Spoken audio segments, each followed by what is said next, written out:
필리핀 친구들 반갑습니다. 오늘은 또 열방을 향한 꿈, 거룩한 시민학교 교과서에 대해서 함께 공부해 보도록 할게요. 우리 PPT 보면서 또 함께 말씀을 읽어보도록 하겠습니다. 하나님께서는 레위기를 통해 5가지 제사법을 주십니다. 이것은 이스라엘 백성들을 괴롭히고 시간과 재물을 빼앗으려는 것이 아닌 더 깊은 만남을 위한 하나님의 제안입니다. 그 핵심은 용서하고 싶어 하시는 하나님입니다. 시내산에서 약 1년간 머무는 동안의 기록은 앞서 공부했던 출애굽기 19장에서 40장까지의 내용입니다. 그리고 그 기간을 배경으로 또 다른 책이 있는데 그것은 바로 레위기입니다. 레위기는 참 읽기 힘든 책이에요. 실제로 읽다가 후루룩 넘겨버리기도 합니다. 그런데 레위기에는 별명이 하나 있습니다. 그것은 바로 거룩한 시민학교 교과서이자 하나님의 러브레터이다. 이스라엘 백성들은 레위기를 통해서 제사장 나라 거룩한 백성으로서 율법 교육을 받습니다. 그리고 그 내용은 하나님의 사랑을 배우는 것이었습니다. 무슨 내용이 있는가? 앞서 출애굽기에서는 하나님께서 성막과 또 성막을 만드는 것, 그 안에 있는 기구들을 알려주셨습니다. 레위기에서는 5가지 제사법에 대해서 알려주십니다. 그 제사법에는 하나님께서 이스라엘과 더 깊이 만나고자 하시는 마음이 담겨져 있습니다. 그리고 인간을 어떻게든 용서하고 싶어 하시는 하나님의 마음이 담겨져 있습니다. 이제 거룩한 시민학교 교과서 레위기를 7가지 이야기로 함께 공부해 보도록 하겠습니다. 첫 번째 이야기, 5가지 제사를 3가지 방법으로, 레위기 1장에서 7장까지의 이야기입니다. 성막 건축이 완성된 후 하나님께서는 성막에서 행해야 할 제사에 대해서 알려주는데요. 그게 총 5가지입니다. 이 5가지 제사법은 쉽게 말해서 하나님과 인간들 간의 만남의 절차입니다. 하나님께서 가르쳐 주신 제사에는 큰 특징이 있는데 바로 은혜의 통로라는 거예요. 인간이 하나님께 범한 죄를 용서받는 길이 바로 제사이기 때문입니다. 그리고 누구든지 무슨 허물이 있든지 제사를 통해 하나님께 나온다면 용서를 받게 되는 것입니다. 그럼 5가지 제사가 어떤 제사가 있는지 함께 간략하게 알려드리도록 하겠습니다. 첫 번째, 번제예요. 번제의 의미는 나의 생명을 하나님께 바칩니다 라는 의미로 하나님께 제물을 불살라고 향기로운 냄새를 드리는 것입니다. 두 번째는 소제입니다. 소제는 나의 제사는 하나님의 것입니다 라는 의미를 담고 있습니다. 그리고 3번째는 화목제입니다. 화목제는 감사한 일이 있을 경우 하나님께 제사를 올려드리는 거예요. 특별히 이웃과의 나눔을 원하시는 제사입니다. 드려진 제물을 불살라서 그 자리에서 이웃과 함께 나눠 먹는 거예요. 그러면서 함께 감사의 제목을 나누고 서로 기뻐하는 제사가 바로 이 화목제인 것입니다. 그리고 속죄제, 이스라엘 백성이 죄를 범하여서 하나님과 관계가 문제가 생겼을 때 드리는 제사입니다. 그리고 이 속죄제를 통해서 하나님께서 우리를 용서하고 싶으시는 그 마음이 담겨져 있는 것입니다. 마지막으로 속건제입니다. 나도 알지 못하는 죄들, 그리고 실수로 지은 죄들에 대해서 용서를 구하는 제사입니다. 하나님께서는 자신의 잘못으로 피해와 손해를 본 사람들에게 보상을 하여 책임지도록 교육하십니다. 신약 성경을 보면 삭개오라는 사람이 나와요. 삭개오가 예수님께 이렇게 말합니다. 만일 누구의 것을 속여 빼앗은 일이 있으면 네 갑절이나 갚겠나이다. 이것은 속건제의 내용이고 삭개오는 그 속건제를 잘 알고 있었다라는 것을 보여주는 것입니다. 위에 설명한 이 5가지 제사를 3가지 방법으로 드려야 돼요. 3가지 방법으로. 무슨 방법이냐? 첫 번째는 예물을 가지고 나아가서 하나님께 제사를 드려야 합니다. 예물이 있어야 돼요. 흠없는 가축, 소, 양, 염소와 같은 동물들을 가지고 와야 됩니다. 그런데 이런 가죽을 가지고 있는 형편이 아니라면 집비둘기 2마리를 가지고 나오라라고 하나님께서는 말씀하십니다. 그런데 그 집비둘기 2마리도 가지고 나올 수 없는 형편이다. 그러면 고운 가루 10분의 1 에바를 가지고 오라라고 말을 합니다. 10분의 1 에바는 약 2리터짜리 페트병의 분량이에요. 이 말은 어떻게든 하나님 앞에서 마음을 표현한다면 용서해 주시겠다라는 하나님의 마음이 담겨져 있는 것입니다. 훗날에 예수님의 부모도 예수님의 정결례를 치르기 위해서 예루살렘 성전으로 제사를 드리러 옵니다. 그때 가지고 온 제물은 무엇이냐? 바로 비둘기 2마리였어요. 예수님의 부모인 요셉과 마리아가 형편이 그리 넉넉하지 못했다라는 것을 보여주는 것입니다. 자, 두 번째는 하나님의 이름을 두려고 택하신 곳에서 제사를 드려야 합니다. 그곳이 어디냐? 바로 성막인 것이죠. 그리고 훗날에는 성전이 그 역할을 감당했습니다. 마지막 세 번째, 제사장의 도움을 받아서 제사를 드려야 합니다. 내가 아무리 하나님을 잘 믿고 신앙생활을 잘한다고 해서 제사를 직접 할 수 있는 게 아닙니다. 하나님께서 택하신 아론의 후손들만이 제사를 집도할 수 있었습니다. 이 제사장 나라 5가지 제사는 이렇게 3가지 방법으로 1500여 년을 이어갔습니다. 그리고 성경을 보면 예수님께서 하늘 지성소인 십자가 위에서 하나님의 어린 양으로 그리고 왕 같은 대제사장으로 제사장 나라의 제사를 단번에 완성하셨습니다. 더 이상 우리는 번거로운 제사를 드리지 않아도 되는 것이에요. 예수님을 구주로 믿기만 하면 된다는 것입니다. 자, 두 번째, 제사장 위임식과 첫 제사입니다. 하나님께서는 지금껏 교육해 주신 제사들을 책임질 제사장을 세워주셨어요. 누구를 세워주셨냐? 아론과 그의 아들들을 세워주셨습니다. 대제사장 아론은 하나님께 교육받은 대로 성막에서 제물인 수량과 수송아지를 잡아 첫 제사를 집례합니다. 이후에 불이 여호와 앞에서 나와 제단에 번제물과 기름을 모두 태웠다고 성경은 얘기해주고 있습니다. 그리고 그것을 본 이스라엘 백성들은 일제히 소리를 지르면서 엎드렸습니다. 이것은 하나님께서 자신이 교육한 대로 순종한 이스라엘 백성들을 보시며 기쁨으로 첫 제사를 받아주신 사건입니다. 불이 나와서 모든 것을 태운 사건은 이 제사 이외에는 없습니다. 이것은 제사 중심의 진정한 제사장 나라가 시작되었다는 것을 알리는 신호였습니다. 그리고 이렇게 제사장 나라는 첫 번째 대제사장 아론을 시작하여 예수님께서 십자가 위에서 마지막 대제사장으로 우리 모두의 죄를 대신할 때까지 약 1500여 년이 이어졌습니다. 세 번째 이야기, 나답과 아비후 사건입니다. 나답과 아비후는 누구일까요? 바로 아론의 큰아들과 둘째 아들입니다. 아론의 아들들이라 함은 그들 모두 하나님께 제사를 드리기 위해 선택받은 제사장들이라는 말입니다. 그런데 하나님께 첫 제사를 성공적으로 드린 이후에 얼마 뒤에 나답과 아비후는 끔찍하게 죽음을 맞이합니다. 하늘에서 불이 떨어져서 그들을 다 태워버립니다. 왜 이런 일이 일어났을까요?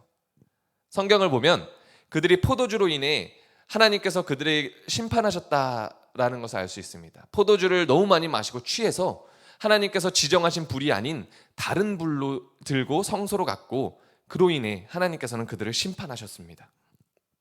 술에 취해서 분별력을 잃었고 자신의 책임을 소홀히 하다 하나님께 벌을 받은 것입니다.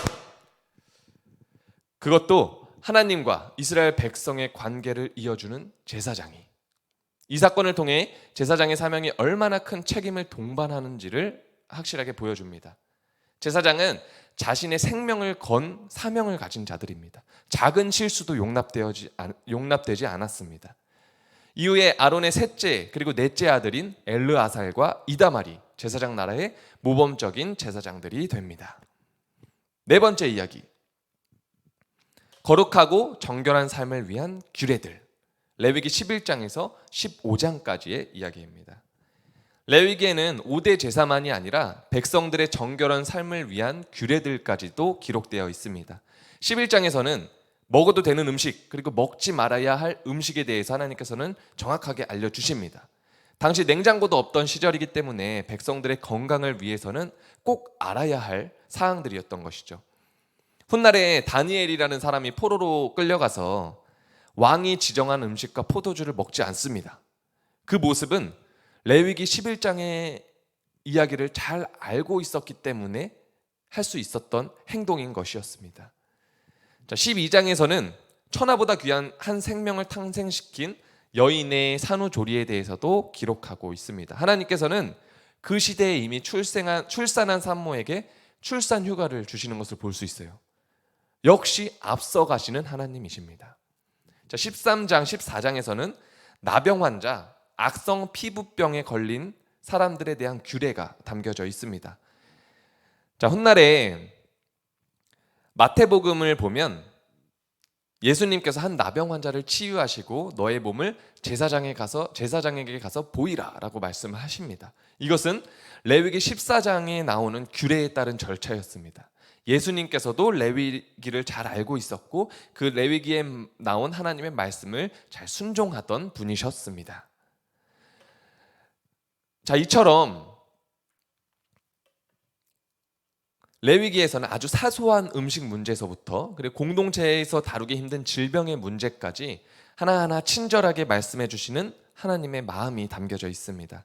중요한 것은 이 모든 법은 이스라엘 백성들을 괴롭게 하려는 것이 아니라 그들에게 안전과 평화와 사랑을 누리기 위한 하나님의 특별한 선물이자 굿 뉴스였던 것입니다. 자, 다섯 번째, 속죄일입니다. 제사장의 자기 반성, 레위기 16장의 이야기입니다. 제사장들은 하나님의 성소에 들어오기 전에 정결함을 위해서 먼저 속죄제를 드려야 했습니다. 이는 제사장이 먼저 하나님 앞에서 철저히 자기 반성을 하고 자기 점검에 본을 보이라는 하나님의 뜻인 거예요. 일전에 있었던 두 아들 나답과 아비우 사건이 다시는 벌어져선 안 된다라는 마음이 담겨져 있는 것입니다. 이스라엘 백성들에게는 대속죄일이 있었습니다. 1년에 한 번 대제사장이 성소 안에 있는 지성소로 들어가는 날입니다. 이때 대제사장은 온 이스라엘 백성들의 죄를 회개하며 중보하는 날입니다.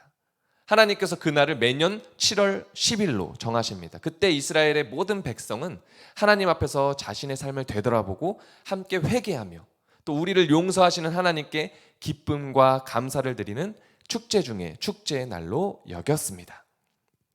자, 여섯 번째 이야기, 거룩은 사랑입니다. 레위기 17장에서 22장까지의 말씀입니다. 자, 레위기 20장은 좀 무시무시합니다. 반드시 죽여야 할 죄에 대해서 하나님께서 가르쳐 주십니다. 나무의 썩은 부분을 도려내지 않으면 나무 전체가 썩게 돼서 죽어버리듯이 이스라엘 공동체 안에도 썩은 죄를 도려내지 않으면 공동체 전체가 무너져 내릴 것이다 라는 경고를 주시는 것이죠. 결연한 각오가 없으면 앞으로 만날 세상 문화에 이리저리 휘둘리고 그리고 때문에 하나님께서 원하는 삶을 살아가지 못하게 될 것입니다. 그래서 하나님께서는 반드시 죽여야 할 죄에 대해서 말씀해 주면서 공동체를 바로 세우고 백성의 정신을 무장시켜 주십니다. 자, 레위기에서는 거룩에 대해서 말씀하고 있어요. 그렇다면 레위기에서 말하는 거룩은 무엇일까요? 예를 들어서 하나님의 법 중에 반모퉁이라 법이라는 것이 있어요. 추수할 때 포도원의 열매를 따지 말고 반 모퉁이는 꼭 남겨두라는 법입니다. 그 이유가 무엇일까요? 바로 가난한 사람 그리고 타국인들을 위해서 남겨두라는 것이에요. 가진 것이 없이 어렵고 힘든 사람들이 얼마든지 열매를 따먹고 배를 채울 수 있도록 법으로 제정하신 것입니다. 그게 바로 거룩이다라는 거예요.